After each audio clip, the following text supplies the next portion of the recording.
Welcome to another episode of the Meal Prep Monday podcast. I'm your host and founder of Prep Dish, Allison Schaaf.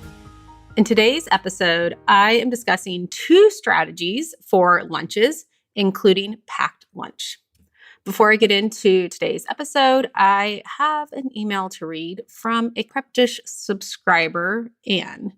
Anne writes, longtime Prep Dish customer here, and I am loving the new Instacart links. My grocery shopping just went from something I put off to an easy task that I can complete in under 10 minutes. Thank you for continuing to work to help make my life simpler. My family appreciates all that you do, and we are still loving the food. And thank you so much for sharing. If you're listening to this episode today, I'm going to talk all about lunches. But if you're needing help with dinners, you want a done-for-you plan, a grocery list, and now 10-minute or less strategy for getting groceries, we have these pre-filled Instacart links, which are a huge time saver. I encourage you to try it out. We have a 2-week free trial at prepdish.com/mpm. If you've been listening to this for a while and been thinking, maybe I want to try out Prep Dish, now might be the time. Again, that 2-week free trial is set up at prepdish.com/mpm. And if you do give it a try, I would love to hear your feedback. I'm at Prep Dish on Instagram if you want to reach out and share your experience.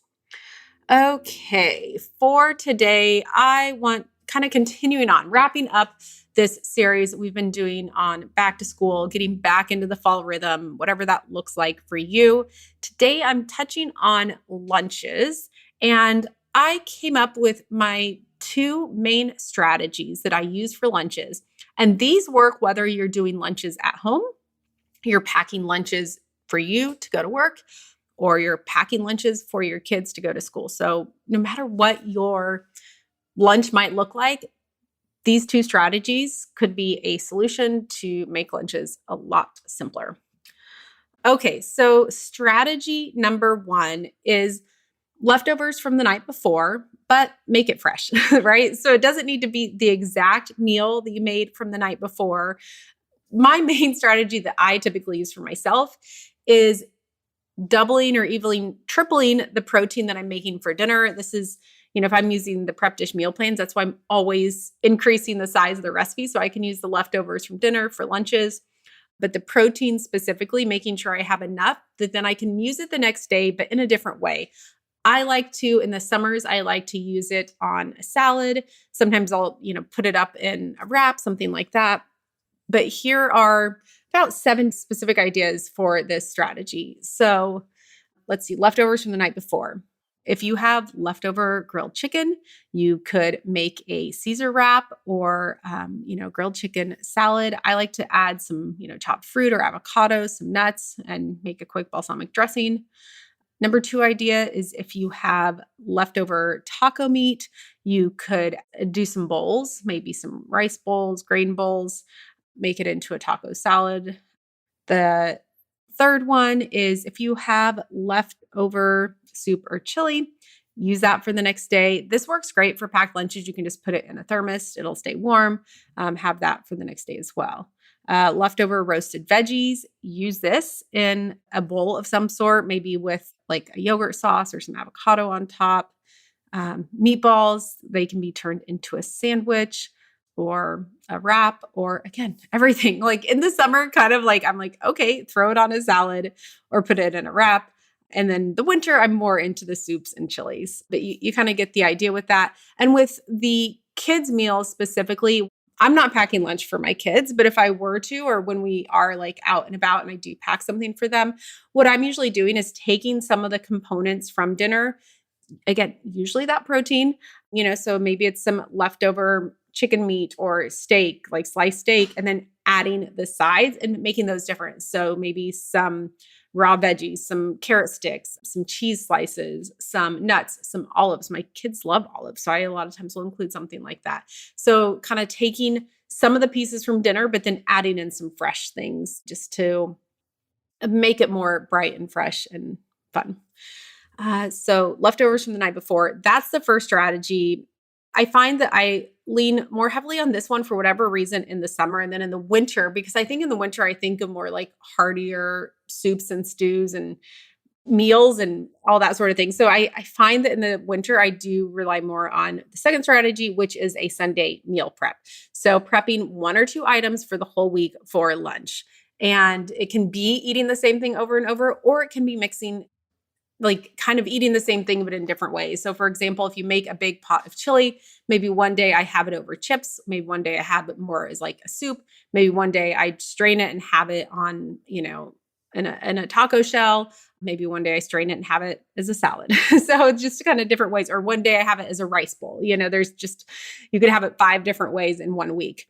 Doing a large stew, doing a large soup. We have a pepperoni. It's called a pizza soup and it has pepperoni in it. I can do that. And I'm okay eating that for 3 or 4 days in a row because it's so delicious. And I don't make it that often. So when I do, I'm okay just kind of having that for a few days in a row for lunches. Also just doing some sort of big roast, a pork roast or, a few whole chickens. And then you can use the chicken meat throughout the week in different ways. Making a big tuna salad and having that in a few different ways. Some hard-boiled eggs, baked sweet potatoes, mixing those up different ways. Maybe one day having chili over the baked sweet potatoes, another day having it with some fried eggs on top, just kind of mixing it up. So there's just a lot. And if you're doing the packed lunch, again, kind of use it in the same way. Have that big roast at the beginning of the week and then switch up those sides. Maybe one day it's, bell pepper and cheese slices and some grapes. And then the next day it's a banana with kids in the lunches. Sometimes I don't look at it as, this cohesive thing, but kind of different components that they can pick and choose. And that way they have different options there for lunch. So those are some of the ideas of how I would do a Sunday meal prep approach when it comes to lunches. And again, I tend to do that more in the winter, but in the summer, if you were to do the Sunday meal prep thing, grilling a bunch of meat. So I've done that before, just grilling a bunch of, sometimes I'll have my husband do it, although I've done it too, but, grilling steak at the beginning of the week. And sometimes I'll even use that for, breakfast, like with my eggs. If I want some sliced protein, I have that there. So just kind of getting some components ready at the beginning of the week so that, you can kind of just mix and match for lunches. And yeah, those are the 2 different strategies that I tend to use for having lunches ready to go for the week. And as with the rest of the series, because we are heading into a new season, probably a new rhythm, if you have kiddos that are starting school, now is a great time to just think through, what am I currently doing for lunches? Is it working for me? Is there a different approach I would like to take? And, maybe one of these strategies is something you can try out. If you do try out a new lunch strategy and have some feedback, I'd love to hear how it goes for you, which, strategy works for you, or do you have another way of doing lunches that works really well for you? Let me know.